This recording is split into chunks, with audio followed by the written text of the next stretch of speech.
ఎంత చెప్పినా తక్కువే అవుతుంది. అతనికి కావలికి పట్టిన చెద, పేరు చెప్పేది కూడా నాకు ఇష్టం లేదు. ఇతను అరాచకాలకు ఒక బ్రాండ్ అంబాసిడర్.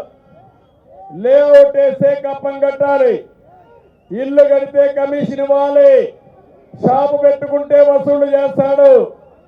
30 ఏళ్ల క్రితం బీహార్లో ఎట్లుందో అలాంటి డకాయితనం, ఇలాంటి నీచుడు ఎక్కడా ఉండడు. కప్పరాల తిప్పలో బీసీ గురుకుల పాఠశాలకు చెందిన 4 ఎకరాలు భూ కబ్జా చేశాడు. ఇంకో పక్కన కావలి రూరల్ దగదర్తిలో గ్రావెల్ ఇల్లీగల్ అక్రమాలు.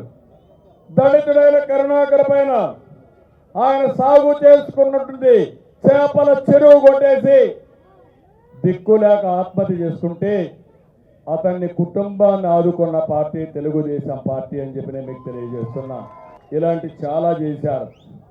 ఇంకో పక్క ఇక్కడే కోవూరులో నల్లపురెడ్డి చెడబుట్టాడు. Daily, weekly, monthly instalments మామూళ్ళు.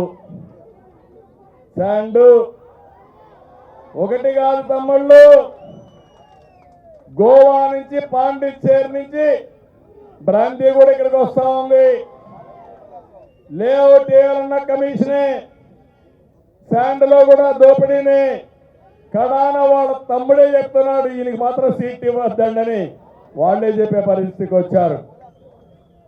ఆత్మకూరులో పేరుకి విక్రమ్ బంధువులందరినీ పెట్టి కాంట్రాక్టులు, ఇసుక దందాలు, లేఅవుట్లన్నీ చేస్తున్నాడు, మైనింగ్ డీల్స్ చేస్తున్నాడు. ఆయన ఒక ఎమ్మెల్యే. కందుకూర్ నన్ను పవన్ కళ్యాణ్ తిట్టలేదు, నీకు సీటు కట్టు, ఇప్పుడు సీటే ఇవ్వడం లేదు అంటే ఎమ్మెల్యేకు ఉండవలసిన గుణగణాలు పేదవాళ్ళకు సేవ చేయడం కాదు. ఏం కావాలి?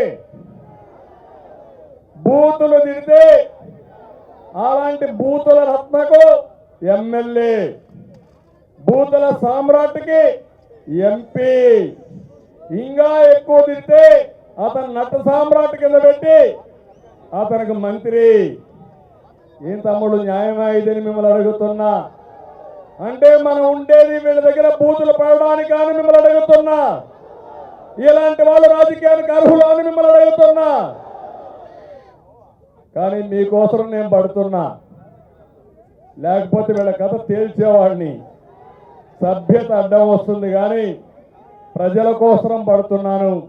వీళ్ళు మాట్లాడే మాటలు ఒకసారి నేను కూడా మనిషే కాబట్టి పౌరుషం వస్తుంది.